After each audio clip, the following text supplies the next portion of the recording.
खुशामदीद, बहुत बहुत स्वागत है। इस्तकबाल आप सबका 5 बज चुके हैं और असेंबली इलेक्शन के इस खास सेगमेंट या शुमारे के साथ मैं हूं आसिफ रशीद। आप सब जानते हैं मरकज के ज़ेर इंतजाम जम्मू कश्मीर में हरियाणा के साथ चुनाव होने जा रहे हैं। असेंबली इलेक्शन 10 बरसों की तवील मुद्दत के बाद इंतजार तो खत्म हुआ, लेकिन ऐसी हलचल कि जम्मू कश्मीर के अंदर कौन सी सियासी जमात कब किस नाम का ऐलान करेगी, क्या हिकमत अमली तरतीब देगी, ये समझ पाना इंतहाई मुश्किल और कठिन है। हर गुजरते लम्हे के साथ सियासी सूरत हाल बदल रही है। हर गुजरते लम्हे के साथ सियासी मंजरनामा ऐसा हम सब के सामने है जिसको शायद बहुत मुश्किल समझना हो रहा है। बहुत सारे लोग जो पॉलिटिक्स में पहली बार या सियासी सरगर्मियों का पहली बार हिस्सा बन रहे हैं, किस पार्टी की तरफ से मैदान में उतरे कई बार पता नहीं चलता या इस बात का एहसास नहीं होता, लेकिन वक्त गुजरने के साथ साथ चीजें बहुत देर से ही मगर समझ में आती हैं।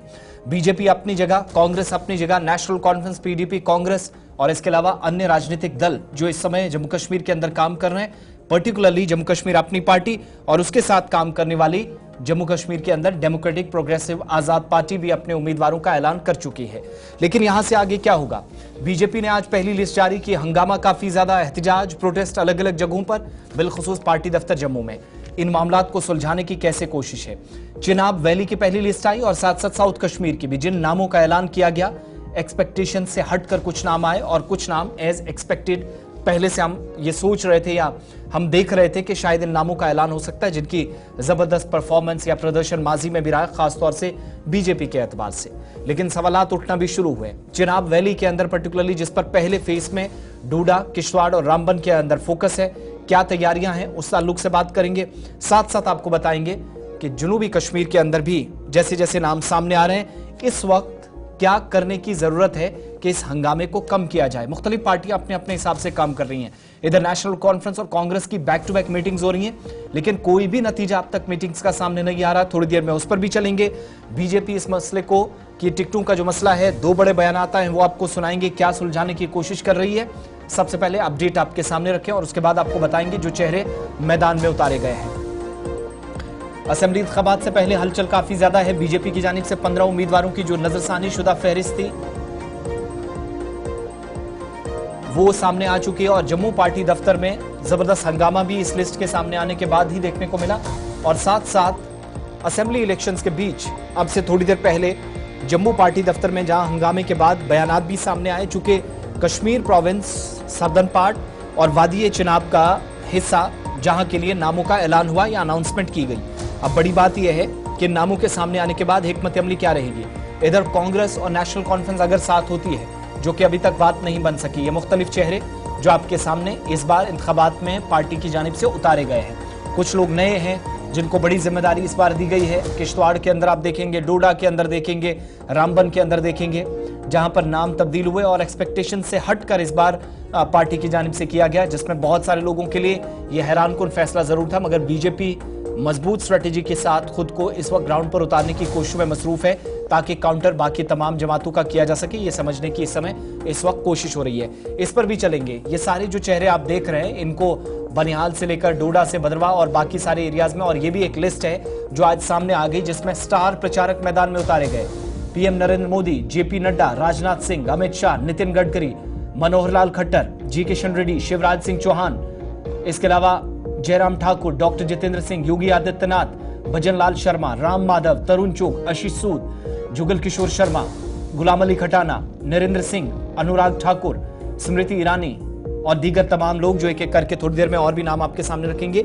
इससे पहले मैं अपने मेहमानों के पास चलूं, इन सारे मामलात पर जो पहले आपने फेस देखे, जिस पर हंगामा भी है, ग्राफिक्स के जरिए समझने की कोशिश करते हैं कि ये चेहरे कहां से, किस किस कॉन्स्टिट्यूंसी से कौन कौन उतरा है। पहले सिर्फ आपने तस्वीरें देखी हैं, अब मजीद डिटेल्स आपको बजरिया ग्राफिक्स आप समझेंगे कि चिनाब वैली और सदर्न पार्ट यानी साउथ कश्मीर वाला जो एरिया है, वहां से कौन कौन मैदान में उतारा गया है।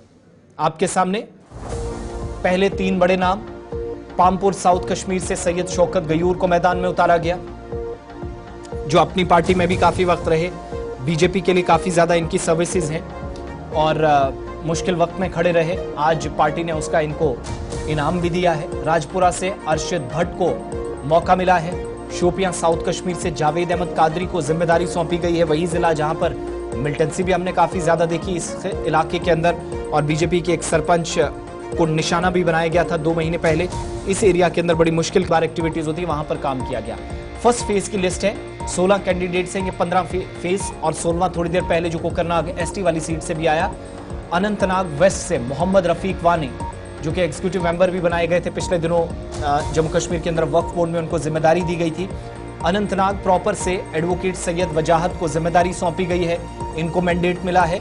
श्री गुफ्फारा बिजबिहाड़ा से सूफी मोहम्मद यूसुफ, ये वो चेहरा है जो बतौर एमएलसी पहले काम कर रहे थे और काफ़ी इनकी खिदमात उस वक्त भी रही हैं और इनकी सबकी नज़रें जो हैं वो इस सीट पर भी इसलिए भी हैं क्योंकि साउथ कश्मीर से कुछ बड़े नाम नेशनल कॉन्फ्रेंस और पीडीपी के भी सामने आ चुके हैं। इसके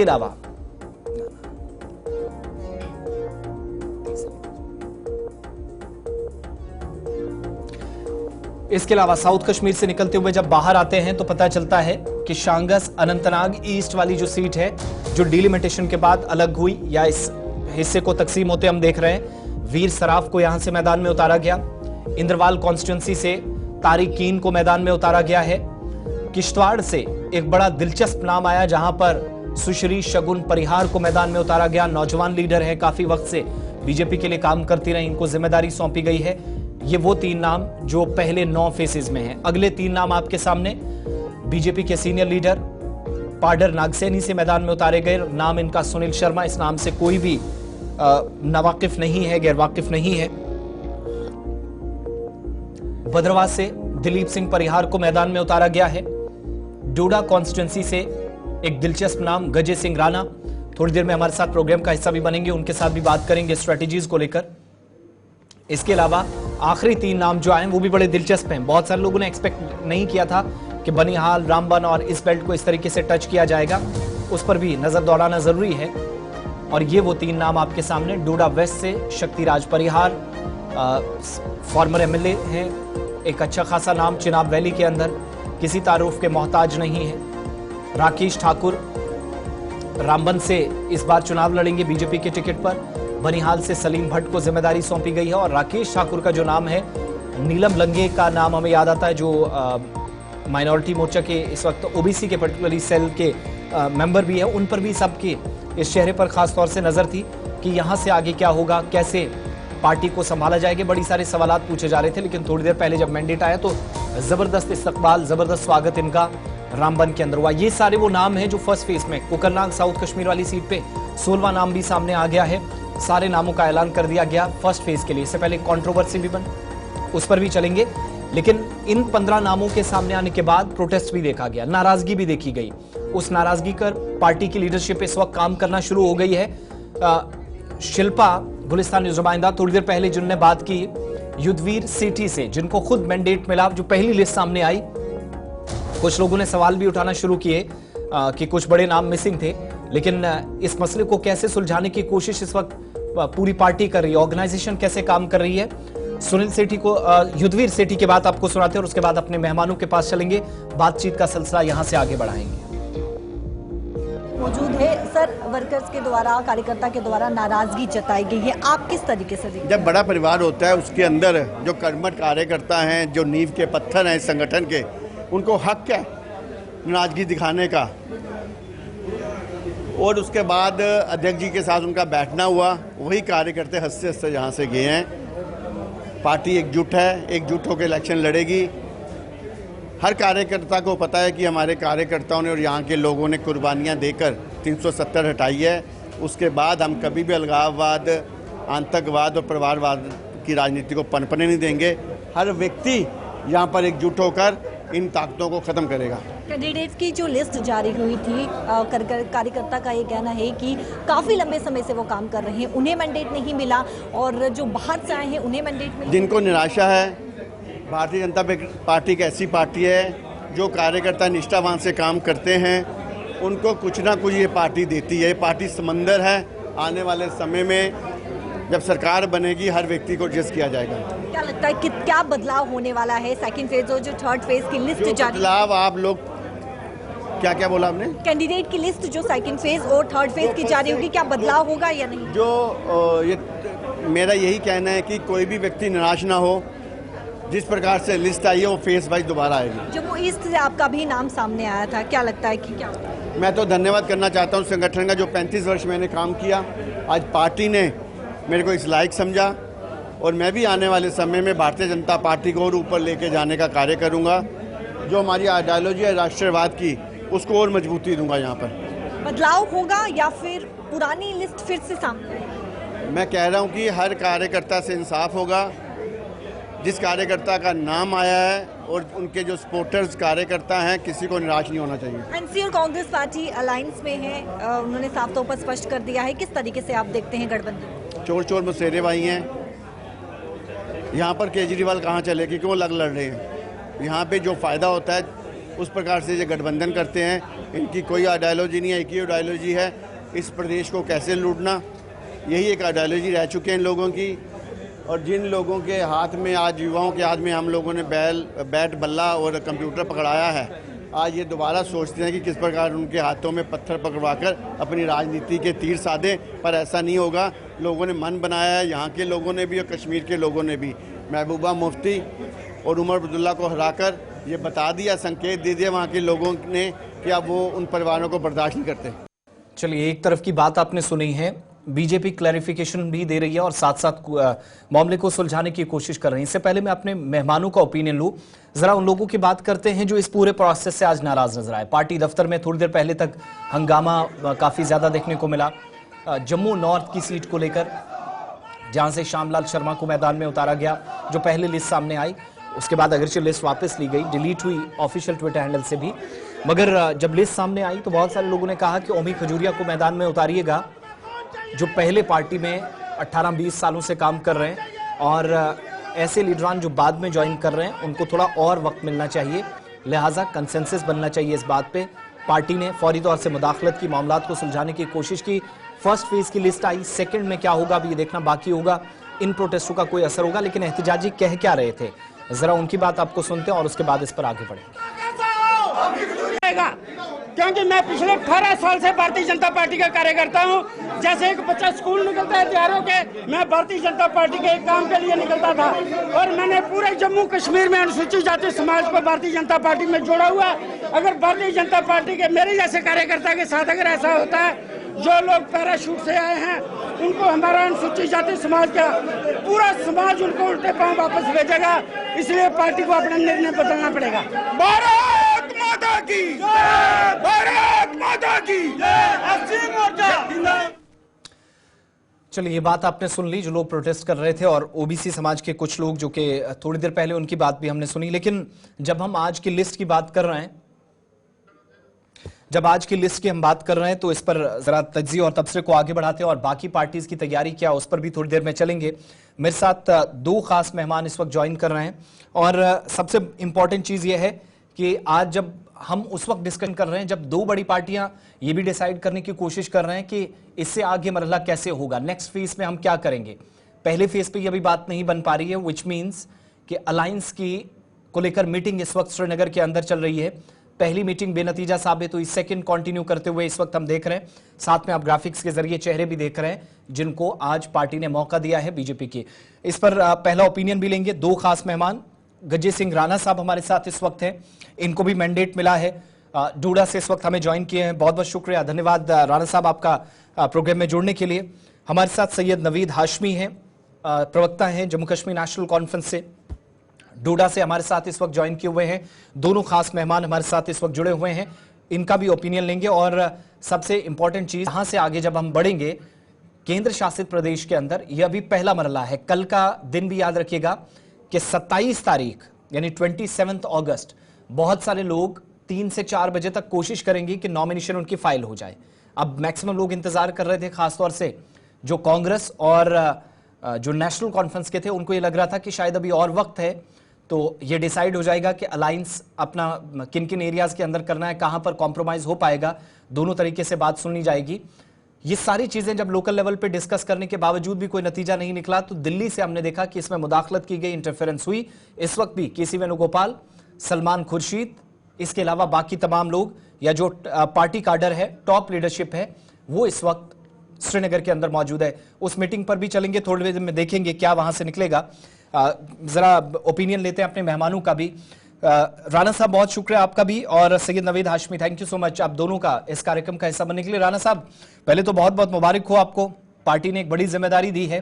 कैसे इस जिम्मेदारी को ले रहे हैं, खासतौर से उस वक्त जब गवर्नमेंट फॉर्मेशन का बाकी सारे हम देख रहे हैं कि हमारे पास कोई सिस्टम प्रॉपर नहीं है, लेफ्टिनेंट गवर्नर या home ministry proper union territory को चलाती है, और एमएलएज पर इस बार बहुत बड़ी जिम्मेदारी, अगरचे पावर कम होंगे लेकिन जिम्मेदारी पहले के मुकाबले काफी ज्यादा हमें जो लगता है कि नजर आएगी, काफी ज्यादा इश्यूज है।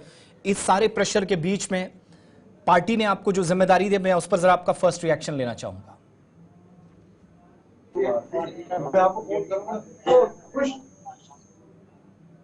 कि पार्टी ने जो हमारे ऊपर जिम्मेदारी दी है वो भरपूर हम जिम्मेदारी निभाने का प्रयत्न करेंगे, और हमसे जो भी बन पाता है हमारे जम्मू कश्मीर के लिए और खासकर अपनी डोडा विधानसभा के लिए जितना मुझसे बन पाएगा हम करेंगे। और किसी को ये शक शुबा ना हो कि डोडा के लिए और हमारी डोडा की एकजुटता के लिए, यूनिटी के लिए जो करना होगा हम करने के लिए तत्पर हैं। उसमें जैसे कि आपने बात की कि यहाँ 370 हटने के बाद परिवर्तन क्या आया, 370 हटने के बाद काफी परिवर्तन आया है।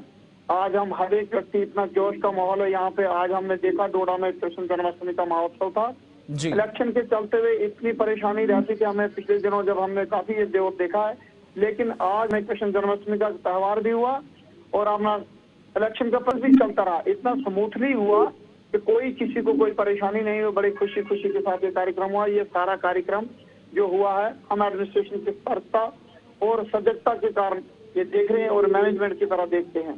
दूसरी बात रही कि जम्मू कश्मीर को यूनियन टेरिटरी बनाने के बाद स्टेटहुड का दर्जा मिले, तो ये जैसे कि हम कहते हैं कि हमारे आदरणीय प्रधानमंत्री जी ने हमसे वादा किया है, उन्होंने वादा किया था कि हम सरकार इलेक्शन बनाएंगे, इलेक्शन करवाएंगे और सरकार बनवाएंगे आप लोगों की। तो लोग नेशनल कॉन्फ्रेंस है, चाहे पीडीपी है, चाहे कांग्रेस है, वो कहती थी कि ये खाली बातें करते हैं, चुनाव नहीं करवाएंगे। तो आप लोगों ने देखा आज हम इलेक्शन के दौर में हैं, चुनाव हो रहे हैं और जल्द ही चुनाव आपके सामने संपन्न होकर सारी नई सरकार बनेगी। इसी तरीके से हमारे प्रधानमंत्री जी ने आश्वासन दिलाया है जम्मू कश्मीर के लोगों को, और हर एक वोटर को, हर एक व्यक्ति को ये ध्यान में होना चाहिए जो प्रधानमंत्री जी कहते हैं वो करके दिखाते हैं। उन्होंने कहा है कि 370 हटने के बाद जो यूटी बनी है, स्टेटहुड जो है वापस मिलेगी, तो हमें भी इसके उनका जो कथन है वो धरातल ये तो ठीक है, ये वो बातें होंगी राणा साहब जो हम देख रहे हैं कि टॉप लेवल पर लीडरशिप अपने हिसाब से टैकल करेगी। लोकल लेवल पर जो मुद्दे हैं, क्या स्ट्रेटेजीज रहेंगी, प्राथमिकता क्या रहेगी, कल को जनता आपको मौका देती है, आप जीत कर अगर आते हैं तो आपकी प्रायोरिटीज क्या रहेंगी, पर्टिकुलरली उस एरिया के अंदर जो मिलिटेंसी अफेक्टेड भी एरिया था, नेशनल कॉन्फ्रेंस और कांग्रेस का भी काफी दबदबा इस पूरे एरिया के अंदर, फिर उसके बाद आपने भी अपने हिसाब से यहाँ पर स्ट्रेटेजीज बनाई, यहां से आगे कैसे सफर चलेगा? यहाँ से आगे मैं आपको ये बताना चाहूंगा कि जो हमारा मिलिटेंसी अफेक्टेड एरिया था, इस एरिया में काफी दुर्गम क्षेत्र हैं हमारे, खास करके डोडा में, और मोस्टली आप देखेंगे 90 से जब मिलिटेंसी का कालखंड रहा तो बहुत ही प्रताड़ित और दुखी लोग हमारे डोडा के हुए, मिलिटेंसी में काफी लोग परेशान हुए। लेकिन मैं आपको विश्वास दिलाता हूं और आश्वासन दिलाना चाहता हूं कि मिलिटेंसी का कालखंड खत्म होने के बाद अब डेवलपमेंट का कालखंड आया है, शांति का कालखंड आया है। इस शांति के कालखंड को और डेवलपमेंट के कालखंड को तेजी के साथ आगे बढ़ाएंगे और इस शांति और सद्भाव अपने लोगों में बना के आगे चलने का प्रयत्न करेंगे। जितना हमसे हो सकता है उतना हम प्रयत्न करेंगे और इसको आगे बढ़ाएंगे, शांति के दौर को आगे बढ़ाएंगे और डेवलपमेंट के दौर को आगे बढ़ाएंगे। ये हमारा मिशन रहेगा। किसी के साथ नाइंसाफी नहीं होने देंगे, जो पिछली सरकारों में हुई वो नाइंसाफी हम नहीं होने देंगे। नवीद हाशमी साहब, अब बीजेपी ने आपके सामने उम्मीदवार उतार दिए, अलायंस को लेकर अभी हतमी फैसला हो सकता है थोड़ी देर में हो जाए, लेकिन अगर सब चीजें ना होती हैं, अलायंस के अकॉर्डिंगली ना भी जाना पड़े, क्या स्ट्रेटेजीज, क्या तैयारियां नेशनल कॉन्फ्रेंस चिनाब वैली के अंदर, पर्टिकुलरली किश्तवाड़ के अंदर कर रही है या डोडा के अंदर? आदाब। मैं देखिए, जैसा आपने पूछा है कि क्या स्ट्रेटेजीज आगे रहेंगी इसको लेके, क्या कहते हैं, इलेक्शंस को लेके या कोलिशंस को लेके। देखिए, अभी तक हमारी सारी जो लिस्टें हैं वो भी निकल चुकी हैं। अभी तो ये कयासारी हो रही है कि कहाँ पे कोलिशन होना है या नहीं होना है, बट हतमी फैसला जो है वो आ चुका था पहले ही हाई कमांड का। जब राहुल जी श्रीनगर आए और वो उमर साहब से मिले, तो ये सारा क्लियर हो चुका था कहाँ पे होना है, कहाँ पे नहीं होना है। बट कहीं पे थोड़ा सा नोकझोंक होती रहती है, तो उस नोकझोंक के लिए अलायंस तो नहीं टूटेगा, अलायंस कंटिन्यू है, अलायंस अपनी तैयारी कर रहा है, चाहे वो डोडा हो, भद्रवाह हो या किश्तवाड़ हो। इतना आसान होगा नेशनल कॉन्फ्रेंस के लिए भी हाशमी साहब की? डॉक्टर जितेंद्र सिंह साहब भी इसी प्रोविंस से तीसरी बार मेंबर पार्लियामेंट बनकर आए। फिर दूसरी बात थी गुलाम नबी आजाद साहब का अलग से पार्टी बनाकर मैदान में उतरना, अगरचे बहुत सारे लोग उनको छोड़ गए लेकिन फिर भी उसके बावजूद कुछ बड़े नामों का ऐलान इसी प्रोविंस से हुआ, उनको मैदान में उतार दिया गया। ये मुश्किल है, एक चैलेंज है, इसको किस तरीके से नेशनल कॉन्फ्रेंस ले रही है? देखिए, जहां तक आर्टिकल 370 के एब्रोगेशन के बाद जो ये पहली बार इलेक्शन हमारी स्टेट में हो रहा है, तो लोगों में जोश है, जुनून है इलेक्शन का, इसमें कोई दो राय नहीं है कि डॉक्टर जितेंद्र सिंह जी का एरिया है या गुलाम नबी आजाद साहब का एरिया है, वो चीजें मैटर नहीं करती हैं। नेशनल कॉन्फ्रेंस की अपनी एक फुटिंग है, कांग्रेस की भी अपनी एक फुटिंग है, और ये लोग इस वक्त बड़ा एंशियसली वेट कर रहे थे कि इलेक्शन कब होगा और हम इसमें बढ़ चढ़ के उतरे और हिस्सा ले, क्योंकि मौजूदा सरकार ने, जो पिछली सरकारें थे जिनने वादे किए थे 370 जाने के बाद कि यहाँ पे नौकरियां मिलेगी, यहाँ पे बेरोजगारी खत्म होगी या यहाँ पे स्टारवेशन खत्म होगा, वैसा तो कुछ हुआ ही नहीं। उसके बदल ये हुआ कि जब तक ना सुप्रीम कोर्ट ने अपनी इंटरवेंशन की कि जम्मू कश्मीर में इलेक्शन कराया जाए, तब तक इलेक्शन नहीं हुआ। ये तो सुप्रीम कोर्ट की वर्डिक्स पे सितंबर में इन्होंने इलेक्शन करवाया, उससे पहले तो नहीं, इनका तो कोई मूड ही नहीं था इलेक्शन करवाने का। अब चुनावों की तारीखों का ऐलान हो गया ना, अब सब कुछ हो गया। यहां से आगे मैं पूछ रहा हूं, अब उसको छोड़ दीजिएगा वो किसके कहने पे हुआ क्या हुआ, यहां से आगे जो स्ट्रेटेजीज हैं, मैं पूछ रहा हूं कि एक चैलेंज के तौर पर नेशनल कॉन्फ्रेंस इसको ले रही है या वाकई में है? क्योंकि अलायंस होगा या नहीं ये तो बाद की बात है, थोड़ा सा इंतजार हम कर रहे हैं, मगर दो बड़े चेहरे, दो बड़े नाम, अपनी जगह एक इंपैक्ट है। ठीक है, नेशनल कॉन्फ्रेंस की भी एक बड़ी लॉबी है, एक बड़ा वोट बैंक हो सकता है, मगर अपने लेवल पर जब हम ग्राउंड पर जाते हैं तो 2019 के मुकाबले इस बार मुद्दे, अगरासो मकासद, परेशानियां बिल्कुल डिफरेंट है, अलग या विपरीत परिस्थितियां नजर आती हैं। मेरा कहने, मैं तो वही कह रहा हूं कि लोग तो इलेक्शंस का वेट कर रहे थे, बिकॉज जैसे आपने अभी कहा कि 370 जाने से पहले हालात अलग थे, 370 जाने के बाद हालात अलग थे। जो वादे, जो कमिटमेंट जम्मू कश्मीर के लोगों के साथ किए गए थे कि आपको ये सब मिलेगा, वैसा तो कुछ नहीं मिला ना।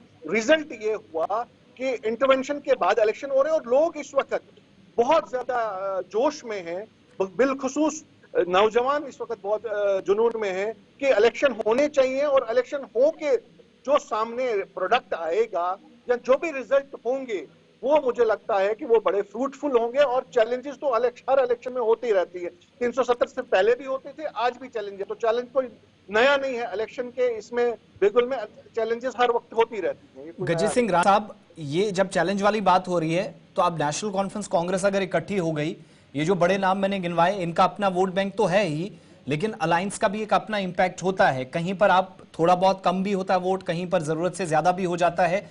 बीजेपी कह रही है हम अकेले दम पर जा रहे हैं, कैसे सिचुएशन को टैकल करेंगे? देखिए भाई साहब, हमारा तो ये मानना है कि इसमें अलायंस नेशनल कॉन्फ्रेंस का कांग्रेस के साथ हो या कांग्रेस का पीडीपी के साथ हो, इससे हमें कोई दिक्कत नहीं पड़ने वाली। लोग सब जान चुके हैं, पहचान चुके हैं, नेशनल कॉन्फ्रेंस को पहचान चुके हैं, पीडीपी को पहचान चुके हैं और कांग्रेस को पहचान चुके हैं। आज जो आप देख रहे हैं कि 10 साल के बाद हमें इलेक्शन करवाने का दौर आया, इसके लिए जिम्मेवार जो है तो नेशनल कॉन्फ्रेंस कांग्रेस ही है।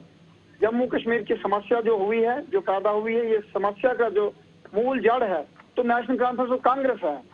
इसलिए लोग जानते हैं और अब ये उनके बहकावे में और धोखे में नहीं आने वाले हैं। 370 खत्म हो जाएगा, खत्म होके रहा, हमने कहा था 370 खत्म करेंगे, जब हम पावर में आएंगे 370 खत्म करेंगे, तो आपने देखा 370 खत्म हुआ।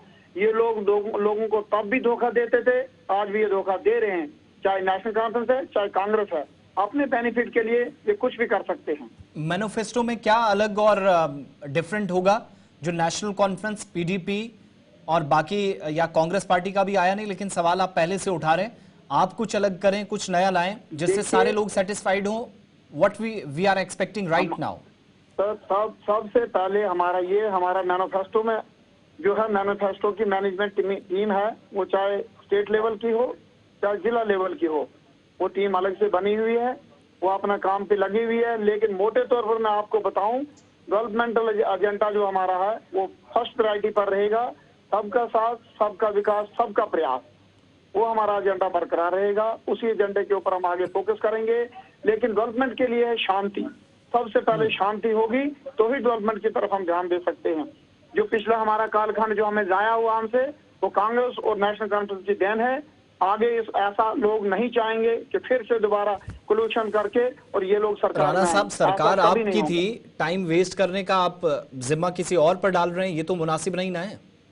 देखिए, हमें जो मौका मिला, आपने देखा कि आज के दौर में राहुल गांधी जी लाल चौक में जाते हैं। एक वक्त था कि लाल चौक में झंडा चढ़ाने की बात 1990 में आप देखते थे, मुरली मनोहर जोशी जी आए थे, एकता यात्रा चलो कश्मीर के नाम पे झंडा चढ़ाने।